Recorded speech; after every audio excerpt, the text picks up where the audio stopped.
IC Radio Network and UWS strongly promote the use of grassroots patriot music. Please drop us a line and we'll play your music. Join UnitedWeStrike.com radio on the second Saturday of every month for our live international radio marathon. Don't buy, don't comply, ask why. Yeah, this is Detlev here, Wake News Radio, Wake News TV. We are now in the second section of our English-speaking UNITEDWESTRIKE Radio Marathon. I do have a fantastic guest here, Andrew, but we are trying to get Michael into our conversation here because he was actually wanted to have a talk with Andrew. So let me try to do this. Meanwhile, maybe, Andrew, you can introduce yourself. Certainly. Well, thanks for inviting me to participate in the marathon. And I have been sort of looking at what I call alternative knowledge for about 14 years now. Was when I really kind of started getting heavily into it. And I've tried to get a fairly broad overview of various things that we're not being told the truth about. And I noticed that your previous guest was Mark Anderson, who, right. He's obviously looking at perhaps more of the political type of things and the economic type of things like Bilderberg Group and the machinations of the financial world that hooks into that. And I've looked a little bit at those areas, but if you were to go to my website, which is checktheevidence.com, you won't find much of that stuff there.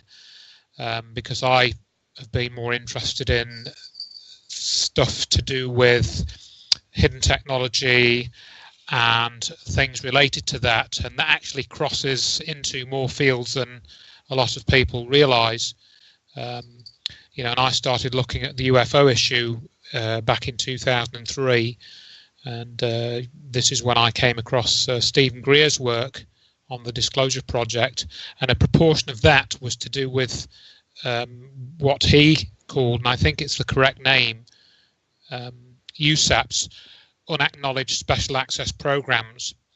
And he was interviewing these people that claimed to have worked on some of these USAPs, such as people that claim to have been working side to side with extraterrestrials to back engineer technology for people in the US military to use. And of course, some people think that this is just all made up stuff and it's crazy nonsense and there's no proof and there's no evidence. But actually, I think there's a lot of strong evidence that something like that has been going on. And in many ways, to my way of thinking, it transcends many of the other issues that everybody else talks about. Because, for example, one of the issues that comes to the fore is the production of energy, free energy. And if you can produce energy, as much energy as you need out of thin air, then that kind of negates a lot of other things which people want to make a fuss about. It negates, for example, all of the bickering about use of fossil fuel resources, a term which itself is not correct. And I think it was the Rockefellers that actually got that term fossil fuel put into place early in the 20th century in some of their propaganda. So when you get onto this technology, for example, that is said to have been back engineered, where you can have a propulsion system which needs very little or no fuel at all and can actually propel you to the stars, then that kind of changes things quite a bit. And I think a lot of this stuff people don't ever look into very much because they're too busy, looking at all the other stuff that's around them, all the puppet shows and circuses, and just living their lives and and trying to keep up with day-to-day subsistence, really. And then really going on from that a little bit, one of my biggest discoveries for me personally was that this type of hidden technology was used on 9/11, and it was used to destroy the World Trade Center. And that I was surprised to find starting in about 2007, so we're going back 10 years now, was when I really started to find these connections. It wasn't really, I don't claim any credit for this particularly, because it was largely due to the research of Dr. Judy Wood, my friend, and what she discovered about the destruction of the World Trade Center. And I, was talking to her at that time, and it became pretty clear to us that there was a connection between energy technology of some kind and what happened to the World Trade Center. In other words, what essentially was discovered back in 2007 by Dr. Wood was this energy technology, which I alluded to, has actually been turned into some kind of weapon system. And that's actually what was used to destroy the World Trade Center. Now, this isn't a theory. Now, many people, including past guests I noticed listed on the page that you've got this on, they would like to characterize it as a theory, and they've worked very hard to do that. But they themselves have become part of the cover-up of this technology, and they have made strenuous efforts to distract people away from knowing about this, and distract people from looking at the evidence which will show them that this is true. And so much of my efforts in the last 10 years, really, since 2007, have been directed towards educating people that this is what is actually the truth, and it's not a theory, and also illustrating to them that there are a number of people who claim to be working within the truth movement who are actually not being totally honest. And they may be being truthful about certain topics, but they aren't telling you some of the most important evidence, again, which I've alluded to in this conversation.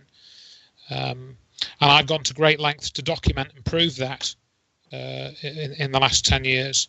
Because it is vitally important that people understand what's at stake and how much the so-called truth movement is being influenced, manipulated, and controlled by the same interests, or it would appear, that are running all the other scams.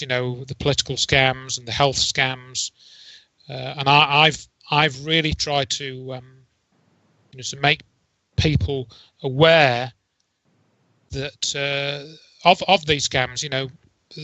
I don't talk that much about health scams, but I've certainly learned enough to know that cancer, for example, that's a total scam. It's a chap contacted me a few years ago, and he'd written this booklet called the Cancer Business, which is available for download as a PDF on my website. And of course, there's lots of sites which have probably got more comprehensive information than mine. My website has about cancer, but that's a big thing as well. And then there's crossover between some of these areas as well. For example, the energy cover-up that I referred to earlier on extends into medicine. For example, to give you give you some information about Royal Raymond Reich. He developed a special type of microscope back in the 1930s and 40s, and he was able to see living organisms that you can't see with an ordinary microscope because they're too small. And he was able to see them, infecting and attacking other cells using the Reich microscope that he built. And I think it had an optical magnification of 15,000. And I don't think there's any optical microscope today that has this level of magnification. And then he was able to destroy these bacteria using a kind of frequency-based energy device that he that he used, and he said that the principle is one of resonance, whereby he'd fire electromagnetic waves at bacteria, and the bacteria would then basically explode in much the same way as a wine glass does, using certain resonant frequencies. If you beam a wine glass with sound at a resonant frequency of so many hertz, then it will crack, it will break, and that's what Reich was doing to bacteria. And all of that technology which he developed was suppressed and covered up in the 50s, and he kind of disappeared without a trace. And anybody that doesn't know about this technology can, watch the various YouTube documentaries to find out more. So that's an example of a crossover between health and medicine and energy. So that's important that people should realise that sort of thing is going on. I don't know where you want to go from here. I've been talking for several minutes now, so. Oh, that's fine, because you've got such a lot of information and in-depth analysis. We are really fascinating to listen to you. Oh, that's okay. We've used the time. Okay, well, so this is what I've tried. One of my objectives has been to try and show people that these areas are connected, and if they're looking at one area, they should be looking at another. And one of my frustrations with other researchers has been that they're not really doing this. For example, there's a very well-known UFO researcher called Stanton Friedman, and he's a lovely chap. I met him, and I met him a couple of years ago at a conference, and he's a good speaker, and he's extremely knowledgeable about the UFO subject. But and he's talked about, for example, this group called MJ12, Majestic 12. It goes under different names, and this is a group which was allegedly set up. I'm going all over the map here, but as this is sort of a free-flowing conversation, then here we go. And he has looked at the evidence that this secret group, which goes by the name of Majestic 12, was formed after the so-called Roswell incident in 1947, July, where this saucer, or even possibly more than one saucer or some object, crashed at Corona and was recovered. Parts of it were recovered by a rancher called Mac Brazel, and this eventually ended up at Wright Field Air Base, which is now Wright-Patterson. But anyway, Stanton Friedman did a lot of investigation into that and into the MJ12 group, which was set up to essentially manage the cover-up. And he's talked about that a lot. He's written several books, done hundreds of hours of lectures all over the world, but he doesn't talk about black programs. And I gave him a copy of the Dr. Judy Wood's book, Where Did the Towers Go?, which goes into great detail about what I said earlier about how the towers were destroyed and how it can be proved that this was some type of energy weapon technology, directed energy weapon technology. And this was actually taken into a court case. And, I gave that book to Stanton Friedman when I saw him, and I haven't heard him publicly comment since. But I think that people that are looking at this sort of thing, and Steve Bassett's another one. Steve Bassett is another speaker who talks about the UFO cover-up and disclosure. And I was at a conference Andrew, with him. We just got Michael. Michael, are you there? Yes, I'm here. Yeah. So, Michael, sorry for somehow it didn't work out, Andrew. That's okay. But Michael is now there, so you can continue, please. Well, I'll just mention about Steve Bassett, and then if Michael wants to ask me anything after that, then do that. So Steve Bassett, who's this speaker on UFO Disclosure, and has been speaking about this for about since at least 2004, probably longer. And he said in his lecture at this conference that 9/11 was done by Muslim hijackers. And he knows full well that's not true.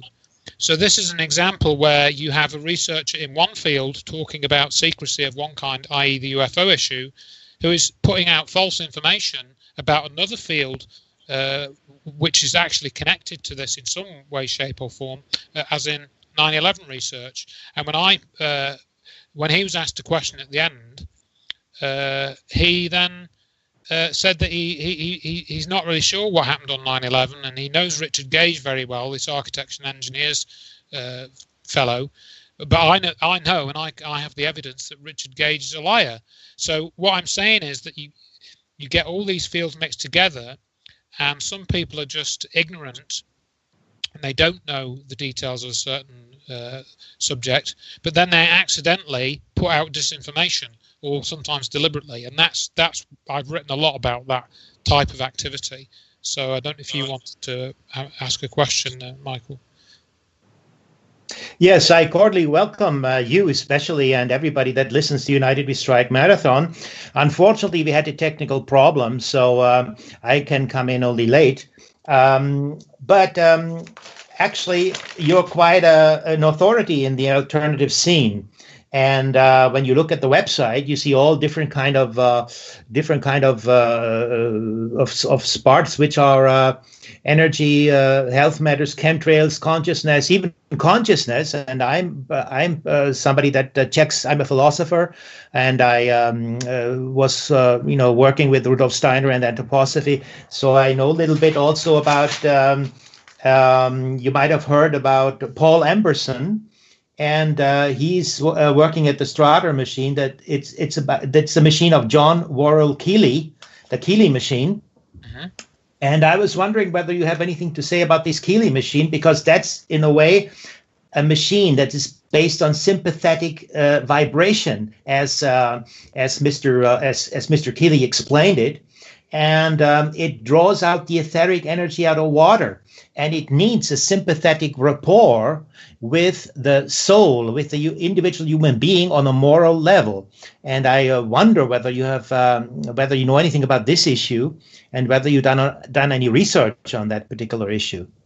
No, I actually don't know anything about that. I mean, the sorts of, from that brief description there, it maybe ties into some of what Rupert Sheldrake has talked about, which is the morphogenetic field. Exactly. Maybe there's something there. And the other thing which immediately comes to mind, which I know a little bit more about, is Wilhelm Reich's research. Now, he didn't particularly, he wasn't particularly big on consciousness, although I think if you were to talk about it for very long, you pretty much come to Reich's field of research, which was orgone energy. And I think that's some type of conscious energy that Reich had discovered, and it appears to be very much related to this idea that there is a very powerful non-physical aspect to us as people, and I think it can be manipulated both with technology of various kinds and by other people and by other methods. And this, of course, is you start then getting into this idea of that we're living in a matrix, and the matrix is controlling our consciousness. So you get into all those sorts of ideas, which I think are definitely worth exploring. But certainly the Keely machine, I know very little about. Mm-hmm. That would be very interesting. Maybe in the future you can look a little bit into it, because the Keely machine and especially Paul Emberson, he is I think an English fellow that lives in Switzerland, in Lausanne, in the French-speaking part, and he wrote a book that's called From Gondi Shapur to Silicon Valley. And he talks about what Elena Petrovna Blavatsky also talked about, this academy of John D. Shapur that was, the school of Athens was closed by Emperor Justinian, 29 AD. And he aborted also incarnation, the incarnation theory or fact, basically, because of his wife, Theodora. And anyhow, this Academy of John D. Shapur is connected to Islam, which is a very interesting connection. And they talk about a force. They call it Mashmak, and it's a Siderean force. and it's Astra Vidya. It's also mentioned in the Astra Vidya, which is the Indian literature. And that was the force, the Mashmak force was the force that destroyed Atlantis. Now, this Keely machine obviously works on the Siderean force of selfless love. And that is a prerequisite, otherwise the machine doesn't work. So that's why Keely could operate the machines, and other people with less moral qualities, they could not operate the machine. It simply didn't work. So there is an interconnection between the soul of a human being, the sympathetic forces of a human being, with the mechanism or with these forces that run the machine. There's another interesting thing that I've thought of at this point, which actually links a little bit back to what I started off talking about when you were not able to come on. I was talking about the UFO issue, and I came across some very interesting information on Grant Cameron's website back in 2004, I think it was, around that sort of time, about a fellow called Wilbur Smith. Now, Wilbur Smith was a Canadian radio engineer who got quite high up in the Canadian government structure, or he was essentially what we call in this country a civil servant, and he was investigating the UFO phenomenon in the 1950s, and he was an extreme skeptic to start off with. I've written a couple of articles about Wilbur Smith, and there's a great deal of information on presidentialufo.com. And why I'm mentioning him was that he was given information in 1950 that the Americans were working on essentially what sounded like a recovered saucer, this thing they'd recovered, and he was told that they needed people who were looking at psychic phenomena because, or as he put in this memo, there's this famous memo that Smith wrote in 1950, and that the Americans had classified the UFO issue 2 points higher than the A-bomb, and that they were looking at mental phenomena in relation to the sources, and it was this theme has recurred several times, that these beings who are in these craft actually connect with them, mentally. They control them using some form of what you might call telepathy or telekinesis of some kind, and that these craft themselves, may even be alive.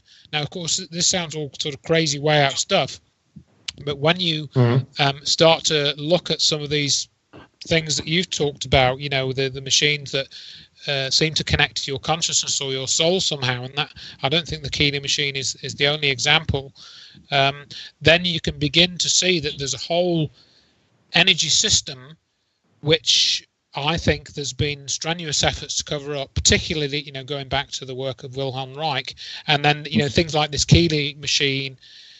It's just it's just a hoax. Clearly it doesn't work, so it must be a hoax. It can't be reproduced. But this is where you start to get into the problems that science is only concerned with things that can be counted, weighed, or measured. And if you can't count or weigh or measure things, then you kind of throw out scientific thinking. But I think that's a huge mistake. You have to continue with a logical analysis. You don't just say because science can't explain it, then it's obviously a hoax or it doesn't exist. There is basically a whole black world. I call it black world because the US military in places like Area 51 and Pine Gap and these other secret bases, I think they know a lot more about these sorts of things. And they're actually very interested in psychic phenomena and things like this, and keeping tabs on all the people that are doing research in those areas. And you can see this through people like Colonel John Alexander, and there's various other people, and they have to keep tabs on these areas and the serious-minded research that's been done into psychic phenomena, because these things are really game changers, because they completely lift you out of the sort of paradigm that they're trying to keep you in, of debt and money and control, and keeping you in a state of general unhealthiness, and these sorts of issues. Andrew and Michael, I just had a information on a slight program change, so we would have the opportunity to prolong your conversation because you didn't really have enough time. You both. Great. For another up to 30 minutes. Would you be okay with that, Andrew? I can stay for 30 minutes, yeah. Yeah, and Michael as well?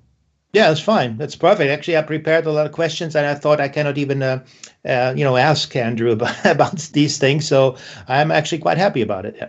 Yeah, life is always interesting, isn't it? So please continue and take your time now for the next 30 minutes, also for the audience. We will have the opportunity to listen to those great guys here for another 30 minutes. Thank you very much. Well, I had a question about these moral qualities. You mentioned that, that in the U.S. and the military, they have all these secret knowledge about these things. And of course, I can understand why they don't want to know that moral qualities, they don't want to acknowledge that moral qualities do play a part to interact with the machinery. That's something, they want something that that works for everybody, But Rudolf Steiner, I don't know whether you're familiar with him and his anthroposophy. He says that that destructive qualities of the nerve system. I mean, when we create consciousness, there is a death force in our nerve system that creates consciousness. There is always a balance between life and death forces, and the creation of consciousness is based on a death process. And he says that through normal machinery, mechanical machinery, you put these nerve impulses into the outer mechanic forces that rule the normal machines. Whereas, in opposition to this Keeling machine operates with sympathetic forces, with the Siderean forces, he calls it, which is based on selfless love. And I believe even in America, there is videos, I think, that somebody that works, I think somewhere in the Midwest, they work with some university, they work with the Strader machine, and this particular professor claims that when he turns on that Strader machine, the whole room is generating a feel of love and sympathy. So that is quite something that I can imagine that this military-industrial complex, of course, and the forces that are in service, they don't like these kind of things. Right, and I'm certainly not familiar with. I've heard of Rudolf Steiner's name, but I don't really know much about him. So that's a very interesting area, and this again is perhaps why I haven't heard about him, because if he's basically illustrating to people that there are these, this sort of thing where you can actually generate a field of love or something like that using some type of machine or some type of technology, then they would want to keep that a secret and potentially hijack that sort of technology and use it for their own nefarious purposes. Because, if you can use that to neutralize some of the way in which we are controlled, either mentally or physically, then of course that's a threat to their dominance. And this, I think, I'll go back to Wilhelm Reich. This is exactly what happened to Wilhelm Reich. They put him into, they basically ended up putting him in prison, and he was trying to treat people with these orgone accumulators, which were basically quite a simple device, simple to make, and they essentially were able to rebalance people's. Help rebalance what Reich called their emotional armor, and Reich was the only scientist in America whose books were burned, and this happened in the sort of 50s and 60s, and he ended up in prison. And I read a book of his quite recently. I think it was written in about 1949. I think it's called. It's called Ether, God and Devil, and the Principle of Cosmic Superimposition. And it's on Kindle now. Somebody had published it on Kindle a couple of years ago, and they've translated some extra material into this. And it's extremely interesting. The style is quite turgid, but it's a very interesting book. And he argues, for example, if I understand Reich correctly, that what's happened to us as a species, if you look at what's happened to the human species over the last couple of millennia, originally we were more this is obvious, we lived more on the land. We lived in harmony with nature, or more in harmony with nature than we do now, and we lived through our own observations. We had to observe the seasons, we had to observe the state of our land, our food supply, the state of the sky, when the seasons changed, what the state of the water was, and all this kind of thing. So we observed things, and from those observations, we actually determined what we were going to do. Right. But since those times, when in other words, when people started moving into towns and cities and settlements became larger, then we became less and less reliant on our own observations for establishing what was real or not. And so over time, we can then be slowly persuaded that, what we think is real is actually, in other words, we can be given a new reality that's somebody else's reality, not our own, because we're not living off our own observations nearly as much. And and this is now kind of at an extreme level in the way that we live today. For many of us that live in cities, I don't live in an actual city, but I'm only a few miles from one, and I don't live off the land. I don't have my own. I'm not self-sufficient, like some people are, and so we then become susceptible to being given a reality that somebody wants us to have, because it's to their advantage that we have it that way, and then we can be exploited.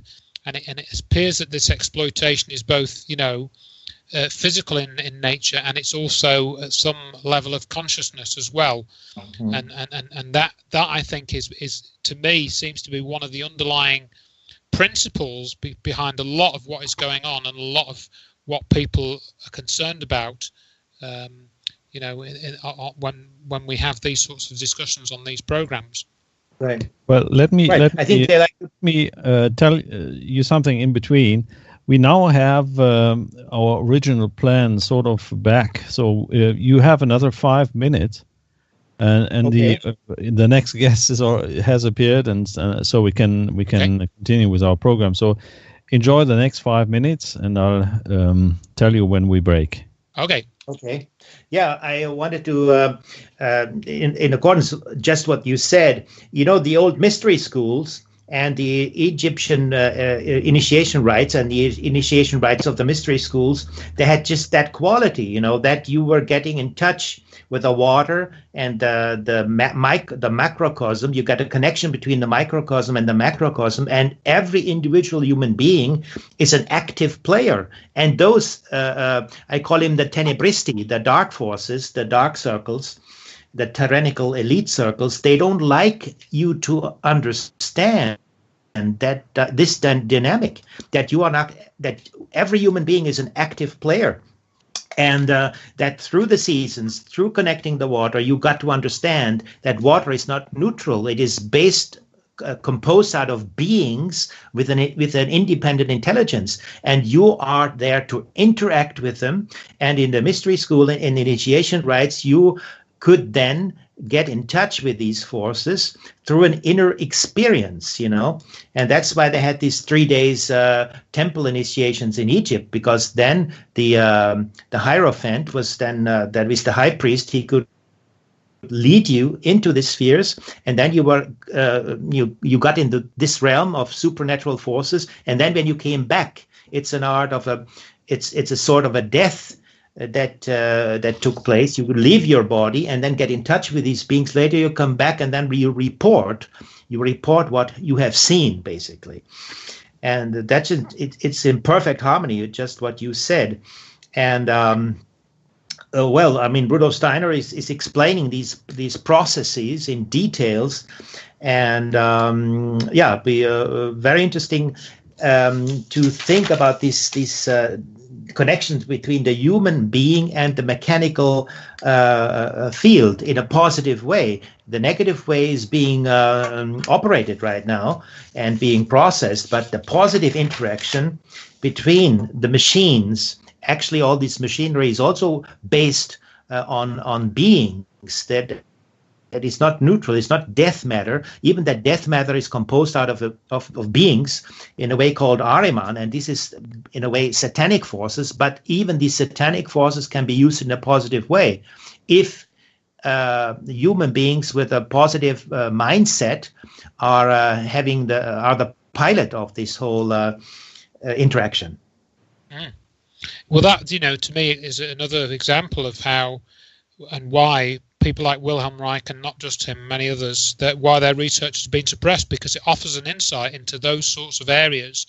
And I think that many religions have been created to essentially create this imaginary intermediary entity that people have to go through to connect with, the wider sort of cosmic reality, if you will, if you want to call it that, or however you'd characterize it. This idea of having a God which is external to you, and you have to do things to reach God based on some religious, set of rules. It to me, that's why it was created, and that's what's absent in the mystery schools. That you connect directly with this underlying field of consciousness, or however you characterize it. You're not going through an intermediary imaginary deity of some kind or another. Exactly.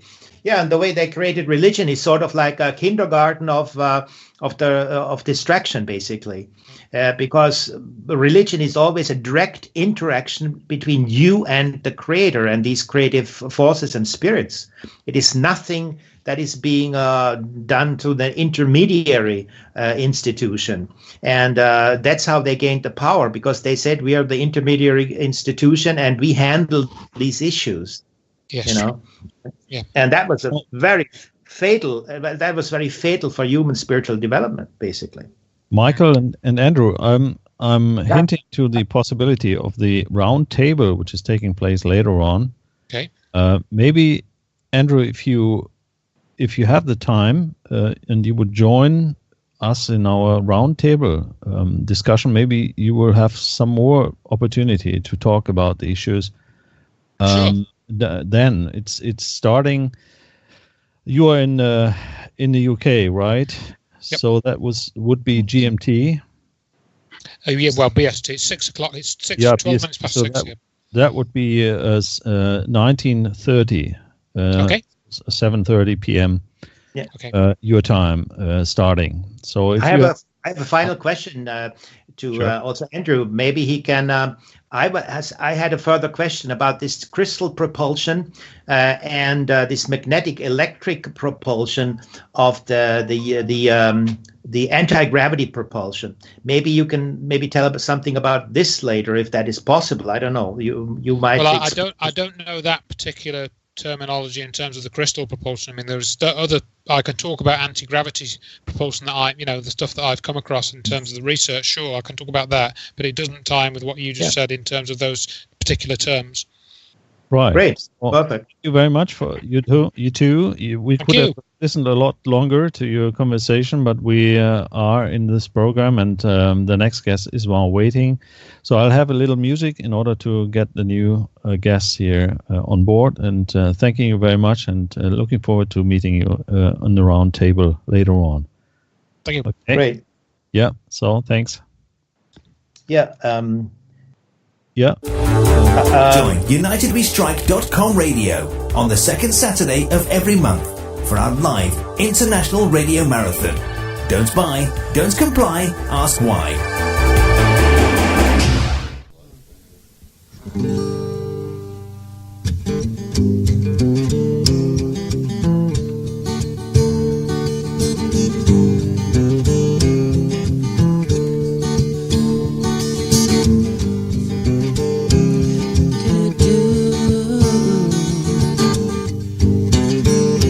La da da.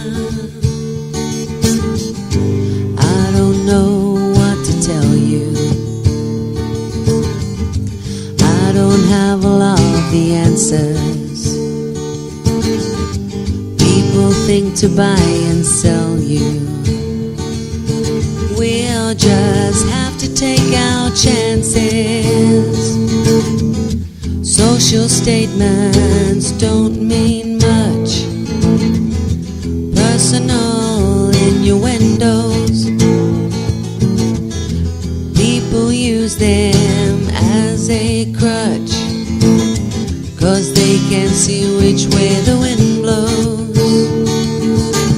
We should be living without a care, just need a place to call our home,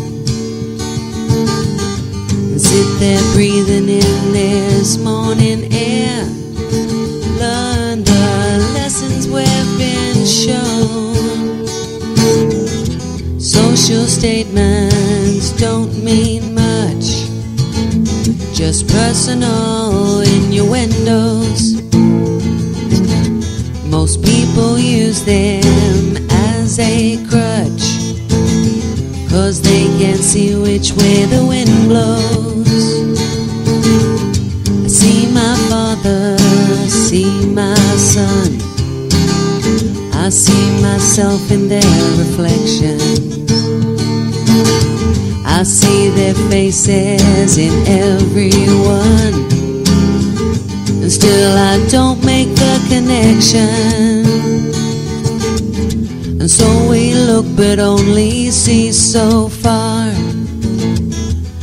I don't know what to tell you, 'cause I don't know what all the answers are. I only hope you listen when I tell you that social statements don't mean much, just personal innuendo. Most people use them as a crutch, 'cause they can see which way the wind blows. Social statements, they don't mean much, just personal innuendo. Most people use them as a crutch, 'cause they can see which way the wind blows.